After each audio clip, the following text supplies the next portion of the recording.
ये है news network. आप देख रहे हैं भारत बंद न्यूज, एक भारत एक आवाज। बिलासपुर में भाखड़ा के ऑटोमेटिक वे गेटों का उद्घाटन। कृषि राज्य मंत्री औलख ने किया योजना का शुभारंभ। 8 करोड़ 70 लाख रुपए की स्वीकृति। बिलासपुर जिले के रामपुर में आयोजित एक समारोह में कृषि राज्य मंत्री औलख ने कहा कि भाखड़ा डैम, जो अंग्रेजों के जमाने में बना था, एक ऐतिहासिक संरचना है। ये डैम 2 नदियों भाखड़ा और सैंजनी से मिलकर 12 शाखाएं नहरों के रूप में निकलती है, जिससे हजारों एकड़ भूमि के किसानों को सिंचाई के लिए पानी मिलता है। औलख ने बताया कि अब इस डैम पर ऑटोमेटिक वे गेट्स लगाए जाएंगे, जो किसानों को सिंचाई के लिए पर्याप्त पानी मुहैया कराएंगे। सिंचाई में होगी आसानी। राज्य मंत्री बलदेव सिंह औलख ने बताया कि यूपी में पहली बार भाखड़ा डैम पर ऑटोमेटिक गेटों का निर्माण हो रहा है।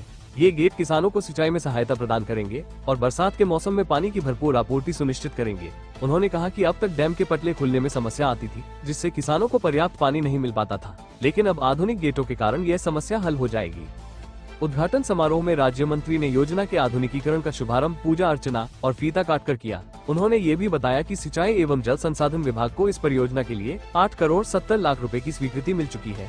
इन गेटों का निर्माण बरसात से पहले पूरा कर लिया जाएगा। उपस्थित अन्य प्रमुख व्यक्ति इस अवसर पर ब्लॉक प्रमुख कुलवंत सिंह औलख, पालिकाध्यक्ष चित्रक मित्तल, मिल्क ब्लॉक प्रमुख अर्चना गंगवार, अधीक्षण अभियंता संजीव मित्तल, अधिशासी अभियंता नवीन कुमार, एसडीओ सलमान अहमद, पुलिस क्षेत्राधिकारी रविंद्र प्रताप सिंह, भाजपा नेत्री मधुबाला गुगलानी और अन्य गणमान्य लोग मौजूद रहे। बिलासपुर से उस्मान रजा की खास रिपोर्ट। इच्छा शक्ति से होता है, ईमानदारी से होता है, धर्मनिष्ठ के साथ होता है, मगर लोगों ने 10-10 साल विधायक तो जरूर रहे।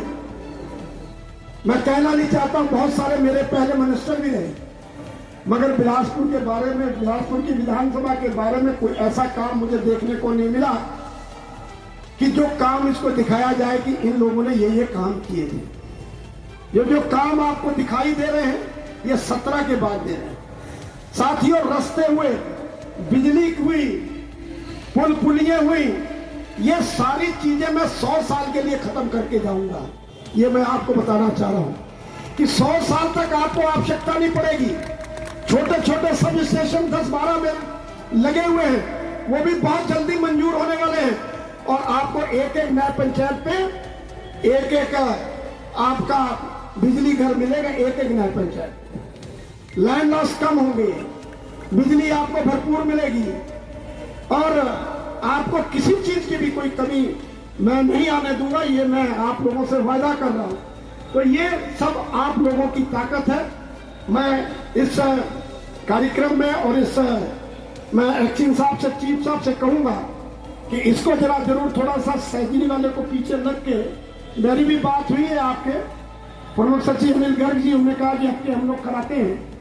आपके एचओडी से मेरी बात हुई, उन्होंने कहा कि आपको कराते हैं। अभी वित्त में ईएफसी होनी है और वहीं उसको जरा पूरा, मुझे कहना नहीं चाहिए, इससे पहले आरपी सिंह थे चीफ साहब, वो विषय नहीं रख पाए इसका, इसलिए अटका। अगर पूरे धड़ल्ले के साथ विषय रखते तो मेरे ख्याल सैंजनी वाला जो द्वारा रिवाइज वाला पैसा है वो भी मंजूर हो जाता, तो अब तक ये सारा डैम बन जाता है। मगर हम लोग पता नहीं क्यों अफसरों के सामने डरते हैं। अरे मेरे बिलासपुर में किसी काम को करोगे तो डरने की जरूरत नहीं है, हम लोग खुद डरा देंगे उनको कि आप कैसे वो नहीं करते। तो ये सारी चीजें हैं और बहुत अच्छा डैम बन रहा, संजनी में देख के आइए, बहुत अच्छा डैम। मगर वो परियोजना में थोड़ा सा रिवाइज के लिए हमारे जरा मुख्यमंत्री जी भी रहते हैं कि दोबारा रिवाइज क्यों हो रहा है। एक ही दफा में पैसा मंजूर होना चाहिए और उसको खत्म होना चाहिए, मगर अफसरों की गलतियों से ये काम हुआ है। क्योंकि पिछली सरकारों में होता था कि आप स्कीम खोल दीजिए और बाद में रिवाइज कर लीजिए, तो वो हमारे मुख्यमंत्री इस चीज से सहमत नहीं है। अगर 1000 रुपए की चीज है तो 1000 रुपए का मंजूर हुआ तो होना चाहिए। ये नहीं है कि आज 1000 हम आपको दे रहे हैं और कल को आप 1000 और मांगने खड़े हो जाए। तो ये सारी चीजें हैं, हम इसको बहुत जल्दी, सैंजनी वाला भी प्रोजेक्ट बहुत बड़ा है, उसको भी हम बहुत तेजी से अगर आप ये वीडियो YouTube पर देख रहे हैं तो हमारा चैनल सब्सक्राइब कर लें और बेल आइकन का बटन दबाना ना भूलें। और अगर आप ये वीडियो Facebook पर देख रहे हैं तो हमारे पेज को लाइक जरूर करें।